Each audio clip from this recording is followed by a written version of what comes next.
ముఖ్యంగా electronic media వారికి గత వారం 10 రోజుల నుంచి ప్రత్యేకంగా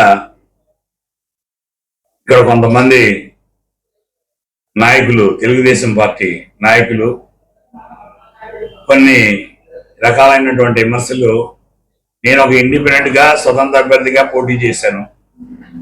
సరే, పోటీ చేసిన దగ్గర నుంచి కూడా వాళ్ళు ఎందుకు భయపడుతున్నారు అనేది వాళ్ళకు తెలుసు.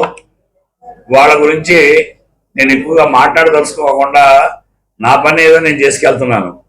అయితే వాళ్ళు ప్రత్యేకించి మొన్నటి వరకు ఇక్కడ పార్థసారథి ఆయన కొత్తగా వచ్చినటువంటి ఆయన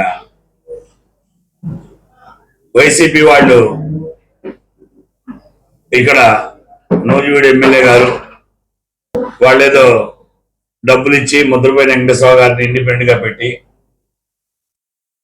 వాళ్ళ సపోర్ట్తో ఇక్కడ కావాలని ఇండిపెండెంట్ వేసి తెలుగుదేశాన్ని ఏదో ఓడగొట్టాలని చెప్పేసి ఉద్దేశంతో మరి వాళ్ళు పెట్టి చేశారని చెప్పేసి నిన్నటి వరకు కూడా మరి ఇక్కడ ఉన్నటువంటి సారథి గారు ప్రచారం చేశారు. మీటింగ్లో కూడా మాట్లాడాడు.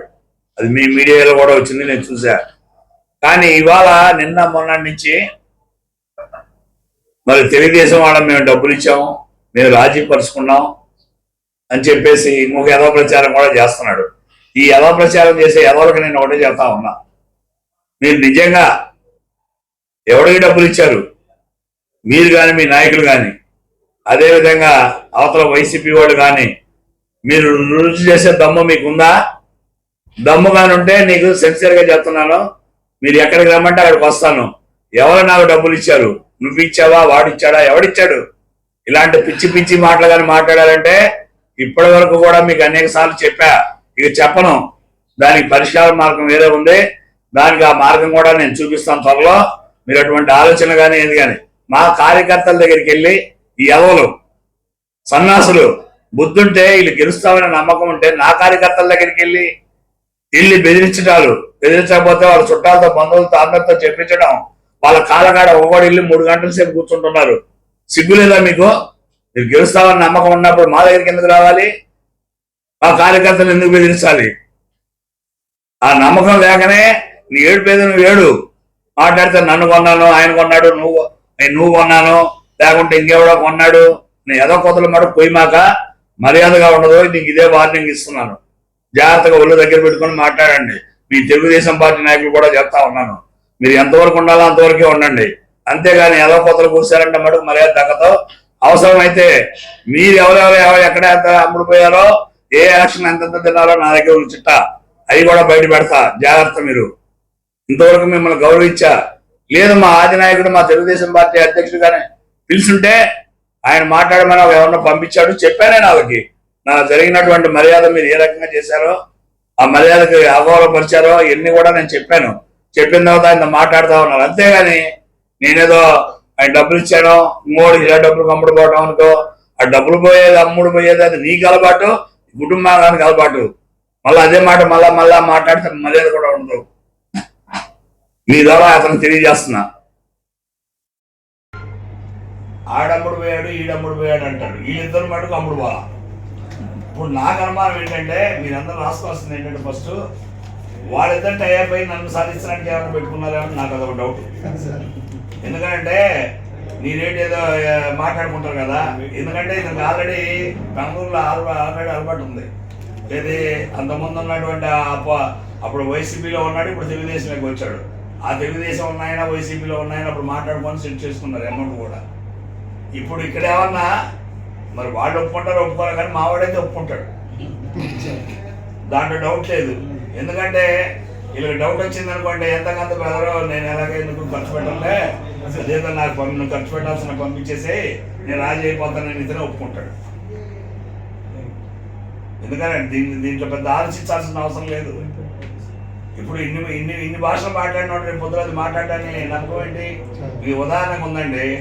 ఇప్పుడు మొన్న వారం రోజులు 10 రోజుల నుంచి అతను వచ్చిన దగ్గర నుంచి కొంతమంది ఏమంటున్నాడు, నేను ఇండిపెండెంట్గా నామినేషన్ వేసిన దగ్గర నుంచి వైసీపీ వాళ్ళు నాకు డబ్బు ఇచ్చి ఇక్కడ లోకల్లో ఉన్న లీడర్లో నన్ను పోటీలో పెట్టారని చెప్పేసి తెలుగుదేశం నాయకుడు ప్రచారం చేశాడు. ఇప్పుడు గత 2 రోజుల నుంచి ఏం ప్రచారం చేస్తున్నాడు? మేము ఆల్రెడీ మాట్లాడేసుకున్నాం, ఆయనకి ఇవ్వాల్సిన అమౌంట్ ఇచ్చేసాం.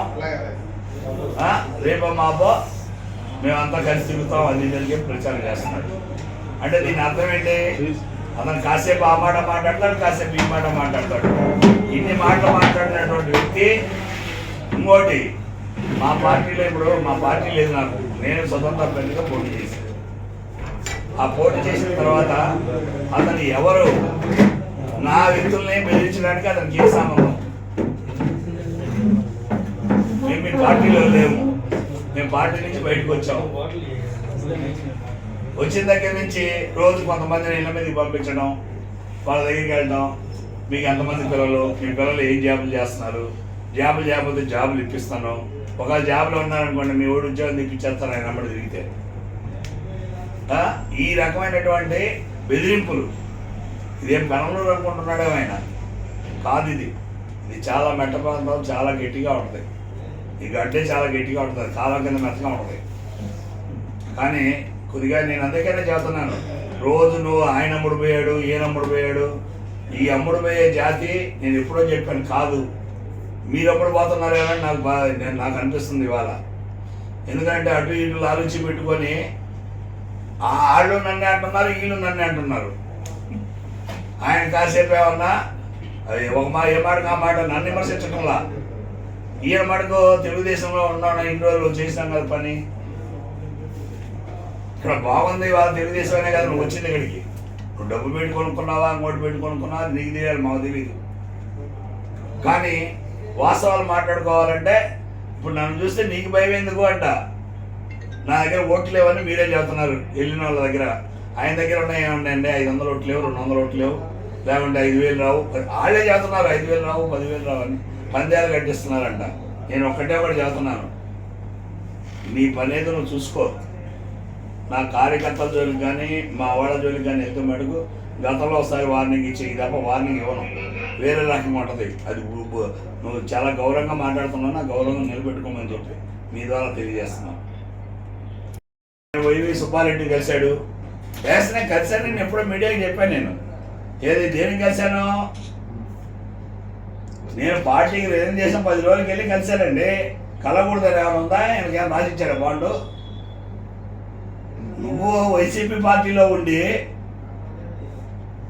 తెలుగుదేశం జెండా కూడా కప్పుకోకుండా, నువ్వు తెలుగుదేశం రాకముందే జెండా కప్పుకోకముందే నేను ఇన్ఛార్జిగా ఇచ్చారని చెప్పి తెచ్చుకున్నావు. నీకు పరువు లేదు, నీకేమన్నా ఉందా అసలు? నువ్వు పార్టీలో చేరకుండానే పార్టీ వాళ్ళు మరి నిన్ను పంపించారంటే పార్టీ వాళ్ళు అడగాలి, నిన్ను అడగాల. నేను పార్టీకి రిజైన్ చేసేలేనా? పార్టీకి తప్పు చేయలే 10 సంవత్సరాల్లో, ఏ ఒక్క తప్పు చేయలే. పార్టీ తప్పు చేసింది నాకు. కావాలంటే పార్టీ నాయకుడే ఒప్పుకున్నాడు, అనుకోకుండా జరిగిపోయింది వెంకటేశ్వరరావు అని. అంతేగాని నువ్వేదో ఆడికి అమ్ముడు పోయావు, వీడికి అమ్ముడు పోయావు. ఆ అమ్ముడు పోయేది నువ్వు అమ్ముడు పోయావు, మీ నాన్న అమ్ముడు పోయాడు. ఏ పార్టీలో గెలిచాడు, ఏ పార్టీలో పద్దాక మాట్లాడితే అమ్ముడు పోయాడు అని ఏదో కొత్తకు వస్తున్నారు మీరు. ఇంకోసారి మాట్లాడితే బాగోదు. ఎంతలో ఉండాలి అంతలో ఉండండి. నీ పార్టీ అన్నా నీ పార్టీతో పని చేయించుకో. అంతేగాని నా జోలు ఎందుకు? నా దగ్గర ఓట్లు లేవన్నారు, ఎస్ లేవు, లేనట్టుగా ఉన్నాను. నా దగ్గర ఓట్లు లేనప్పుడు నా గురించి ఎందుకు మాట్లాడతారు మీరు? అంత భయం ఎందుకు నన్ను చూస్తే? రోజుకు 10 మంది 4 పంపిస్తున్నావు రాయబారం. ఈ రాయబారం పంపించడం మేము కుదిర్చేసుకున్నామంటే మాట్లాడేసుకున్నామండి అనేది జనాల్లోకి వెళ్ళి ఇది ఒక నాటకం. ఏది మన దగ్గరికి వచ్చేటువంటి కార్యకర్తలకి వేరే రకంగా మెసేజ్ వెళ్ళేటట్టు చేస్తున్నారు.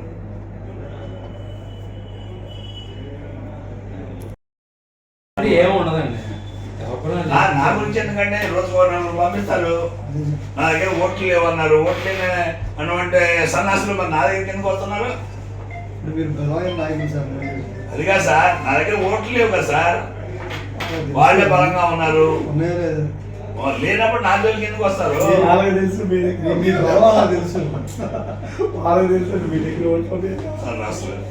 ఇళ్ళకి వెళ్ళండి, ఆడకూతురు ఇళ్ళకి వెళ్ళిపోతున్నారు ఎవరు?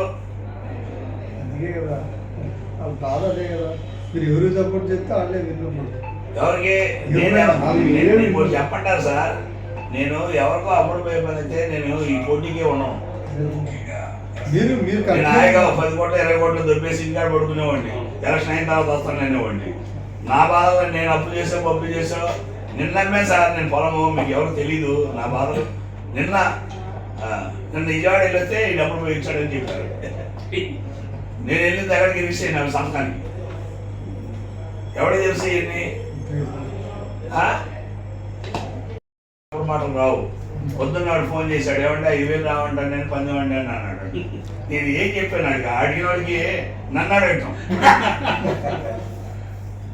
అది కాదు సార్, అడిగేదానికి కూడా అర్థం లేకుండా. నేనేమంటున్నా అంటే అడిగినోడు ఎవడో వాడు చెప్పు, వాడికి ఎవడని కట్టవయా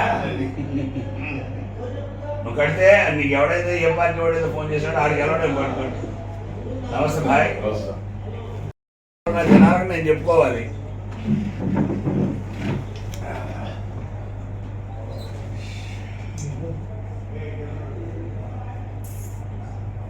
ఇదవుతారా నీ పార్టీకి నువ్వు 100 రకాలుగా చేసుకో, అంతేగాని నా గురించి మాట్లాడితే మటుకు కోరుకునే ప్రసక్తే లేదు.